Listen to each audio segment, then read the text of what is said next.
In this video we're gonna be creating a UI interface for Spotify, and at the same time it kind of looks like an ad.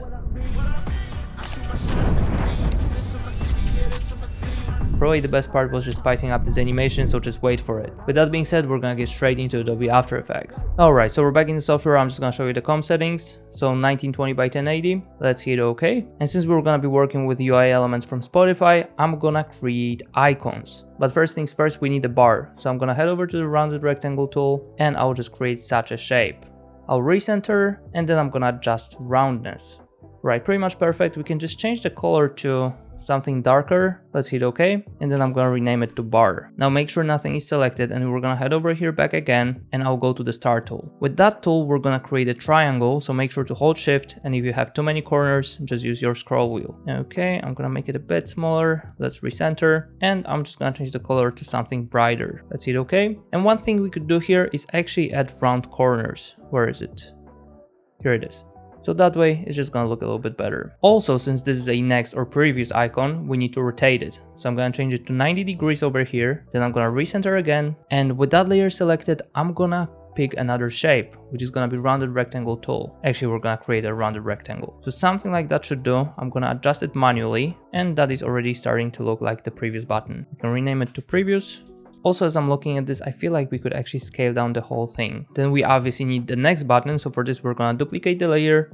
I'm gonna rename it to next, and I'll right click, go to transform, and I'm gonna flip horizontal. So now we just need to separate them. So put one icon to the right and the other one to the left.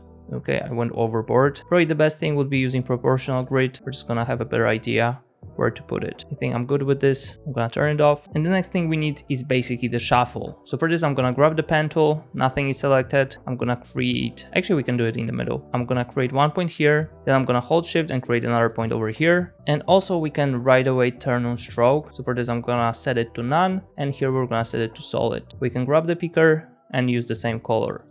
Then just hit G on the keyboard, pick that point, and we're gonna move downwards. So make sure to have the pen tool and probably set it somewhere here. I'm gonna hold Alt and I'm gonna extend that point, just like so. Let's do it for this as well. That way it's just gonna look a bit more natural. You can squeeze it in over here, and also I'm gonna extend it. Okay, I just kinda try it to make it even. I think I'm good with this. I'll probably just head over to that shape and I'll probably change the stroke width, and also we can change the line cap. All right, let me just rename it.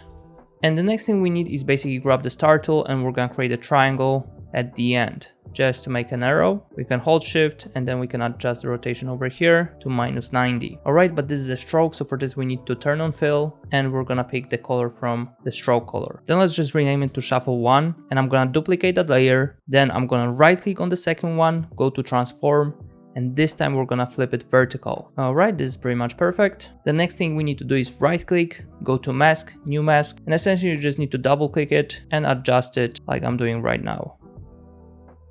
Okay, something like that should do. Then I'm gonna hit M on the keyboard and click on inverted.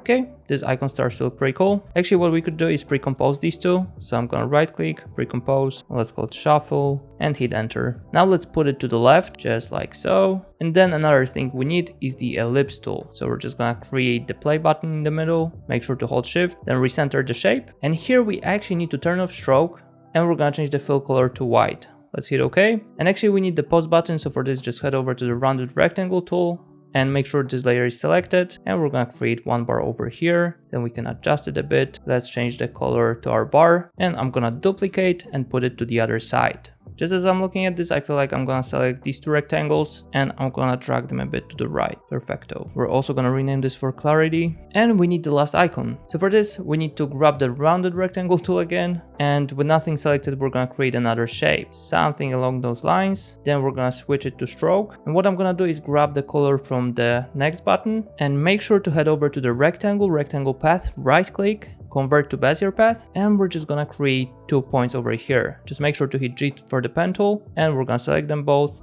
Then right click, go to mask and shape path, and we're gonna uncheck closed. Then we're gonna grab the star tool, and with that layer selected, I'm just gonna create another triangle. Then what we can do is actually set the rotation to 90, put it somewhere here. You can use arrow keys for precise adjustment, and actually we're gonna use the fill color as well. I'm just gonna borrow it from the stroke. Probably something we could do for the polystar is just add round corners, and we definitely need to change the value, so I'm gonna set it to 4. And then I'm gonna click on the rectangle and I'm gonna bump up the stroke width. Also, we could use the line cap. Then I'm gonna scale it down, we can recenter the anchor point, put it on the right, and this actually looks pretty reasonable. We might actually need a little adjustment over here. And actually, you know what? I'm gonna turn on the proportional grid and I'm gonna make sure that everything is even. So for this, I'm gonna scale it down a bit more. I don't know what's the name of this icon, probably loop. Then I'm gonna turn off the proportional grid. Then make sure everything is in order. So we're going from the left to the right. I'm in here, so we're just gonna put the shuffle right above the bar. By the way, I'm running my online shop where I got editing assets. So if you want to speed up your workflow, then check out the link in the description. You might find something for yourself and it will save you hours. Imagine 1 hour a day. In the year it's 365 hours, but only if you're a cycle and you're editing every single day. Alright, never mind, just link in the description. Back to the show. Then what we need to do is create a movement for the bar. So I'm gonna hit P, create a keyframe for position, move it forwards, and then in the beginning we're gonna drag it downwards. I'm gonna select both keyframes, hit F9, then we're gonna move to the graph editor, and I just want you to create a peak on the left. Just like so, this is pretty smooth. We can actually use the opacity keyframes, so I'm gonna hit Alt-Shift-T, move backwards, and I'm gonna set it to 0. We might actually need to use it a bit later. I'm gonna easy ease, and let's see. Alright, pretty good. Then the next thing we need to do is create that bouncing movement for the icons. So for this, I'm gonna select them all, move to the beginning, I'm gonna hit P, create the keyframe for all of them, then I'm gonna move it forward by around 5 frames, I'm gonna drag it lower in the beginning, maybe even more, and then we need to enter the expression that I left for you in the comment. So just go to the comment, copy and paste it in all of the stopwatches. So for this, I'm gonna alt click here, then I'm gonna paste the expression I left for you, and I'm gonna do it for every single stopwatch. Alright, and let's see how it looks. Alright, the bouncing movement is pretty cool. I'm gonna probably just make it a bit more subtle by creating a bigger space between keyframes. And then what we need to do is basically select everything, we're gonna move it forward, and then we need to offset it by around 2 frames. Just like so. We definitely need to speed up the bar. Starts to look pretty cool. I'm gonna probably select everything and move it even more forward. Then we're gonna hit F4, or you just click on the modes over here, and what we need to do is select every icon and we're gonna change the track matte to bar. Now in the bar, the visibility got turned off, so we need to turn it back on, and that way everything will stay within the frame. We can actually select everything again. I'm gonna right click, pre-compose, and let's call it icons. Then what we need is a playback bar. So for this, we're just gonna set it probably to this position. Then what I'm gonna do is head over to the pen tool. I'm gonna create one point over here, then another one over here, and that way we got a line. We can actually recenter it and drag it lower. Then what I'm gonna do is turn off the fill color, and we're gonna change the line cap to round, and the color of the stroke is gonna be the exact same as in the bar. So let's hit OK. And now I feel like we could actually bump up the stroke width, might be a bit better. And then we're gonna rename it to, let's say, timeline. Then I'm gonna duplicate it and I'm gonna rename it to timeline fill. So the timeline fill is gonna be set to a different color. So I'm gonna change the stroke to white. Let's hit OK. And then I'm gonna open it up. And then what I'm gonna do is head over to add, then trim paths. I'm gonna open it up, keyframe end, move it forward, and change it to 0% over here. The better idea would be actually setting it to around, let's say, 70% on the last keyframe. Okay, then we're gonna apply one of the graphs, probably an intro would be good. Here you have it. Then I'm gonna extend it for a shallow movement. And this is actually pretty cool. We can select these two and I'm gonna pre-compose them and create one timeline out of it. And essentially the next thing we need is Spotify logo in the background. So I'm gonna solo out this layer. Then what we need is apply gradient ramp. And the next thing I want you to do is turn it off, and then we're gonna grab the picker from the start color and we're gonna use the color from Spotify. We can bring it back on, and as for the end color, we're gonna also go to the green, but this time it's gonna be darker. Alright, looks pretty sick. I'm gonna hit OK. Then I'm gonna right click, go to layer styles, and we're gonna pick inner glow. As for the inner glow, we're gonna head over to the color, grab the picker, we're gonna use the brighter version of green, and the next thing we need is basically bump up the size. Okay, looks pretty cool. Okay, we can leave it like that. I'm gonna unsolo out, and the final position of Spotify is gonna be somewhere here. Then one more thing we need is basically hit Ctrl T and we're gonna type in Spotify. Actually, the size is pretty good, so I'm gonna leave it like it is. Actually, one thing I would like to do with this is change the color. So we're gonna pick something more bluish. Let's hit OK. and I'm gonna put it below everything. Now, a fun part, which is creating a new camera. So I'm gonna head over to new camera, and we're gonna pick a preset of 35mm. You might also want to pick the 2-node camera because we're gonna wiggle it later on. Let's hit OK. I'm gonna drag it below everything. Then I'm gonna right click and pick new null object. Let's rename the layer to cam control. Then I'm gonna parent the camera to the null and also change the color. The next thing we need is turn on the 3D, and we're gonna open up the second view. Now what I want you to do is put these assets in different Z position. So something that will be pretty cool is actually have that timeline ahead of our icons. So for this, I'm gonna hit P, move Z position forward, just like so, maybe even more. Then the Spotify logo is gonna be further away. We might actually scale it up. Also, I'm gonna put it a bit more towards the right, even more. And then as for the text, we're gonna move it even further away. So make sure to drag Z so it's beyond, actually behind our logo. Gonna scale it up a bit, probably put it somewhere here. And I'm gonna go back to one view. Also, as for the text, I'm gonna apply one of the animations from my pack, and this is gonna be MB Wild. Okay. And then I'm gonna create a movement for the Spotify logo. So let's hit P, create a keyframe for position, move back, and we're just gonna drag it lower. I'm gonna select both, easy ease, then go to the graph editor, and we're just gonna create a peak on the left.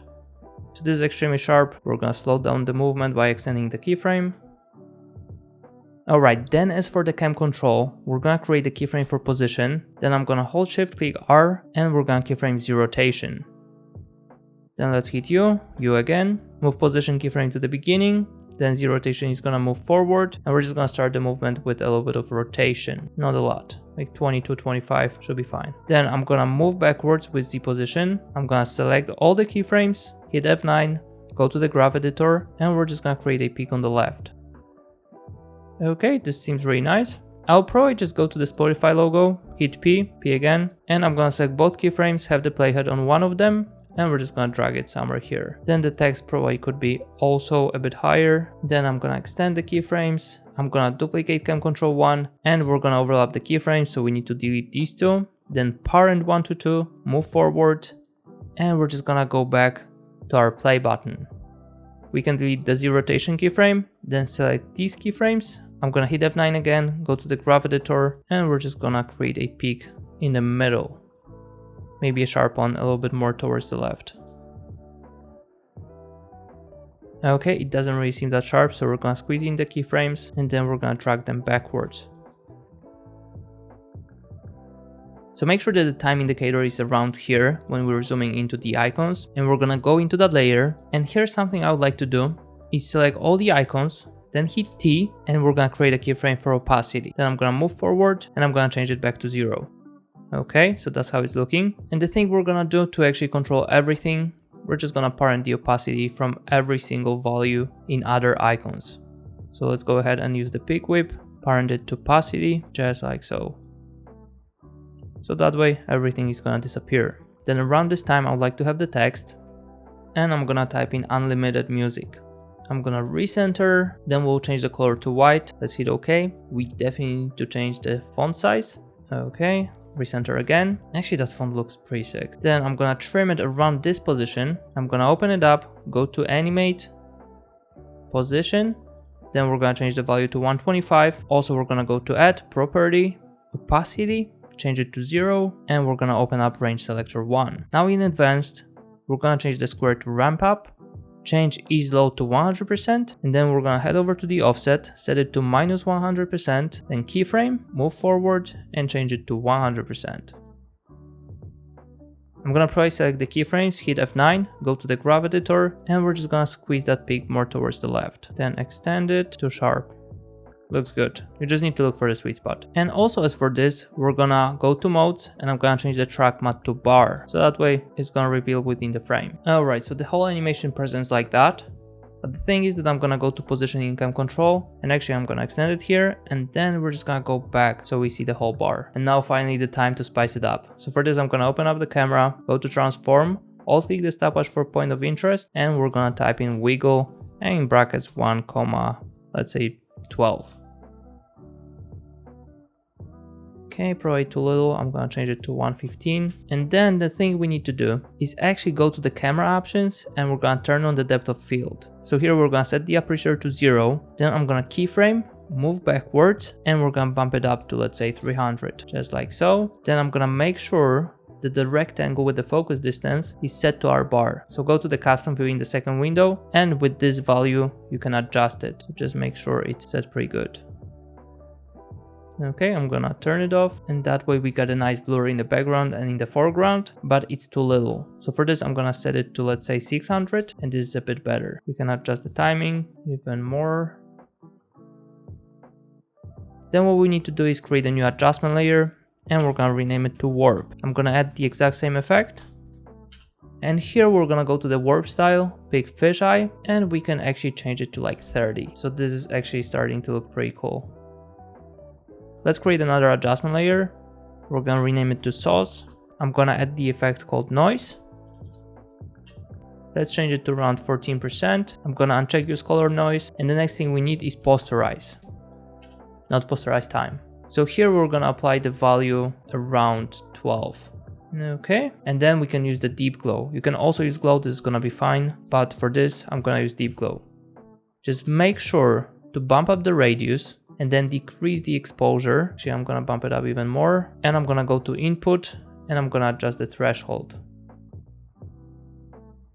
Okay, something like that looks cool. I might have went overboard with the noise, so I'm gonna set it to 10%. Alright, and now the best part, which is basically turning on the motion blur. So make sure everything that has 3D has the motion blur, and also go to the icons, turn it on here, then go back, also on the timeline. And I think we're pretty much set. How could I forget? We actually need vignette in our sauce. So let's go ahead and edit. Then I'm gonna bump up the amount. Maybe we can pin highlights to leave our beautiful glow. And honestly, I don't like the color of Spotify over here. So we're gonna go to our text, and maybe, you know what? I'm gonna use gradient ramp. Ooh, actually that black and white color is pretty cool. You know what? I think I'm gonna leave it like that. I really like that contrast with the green and gray. Let's leave it like that. Just one thing, I'm gonna go to the icons, and I feel like we need a little adjustment for the timing. That should be better. Alright, we got it. So that will be it for this video. Here we got the final animation. Turned out pretty cool. Hopefully you will try to incorporate these tricks into your editing. And yeah, make sure to check out this video, and I'll see you in the next one. Cheers, guys.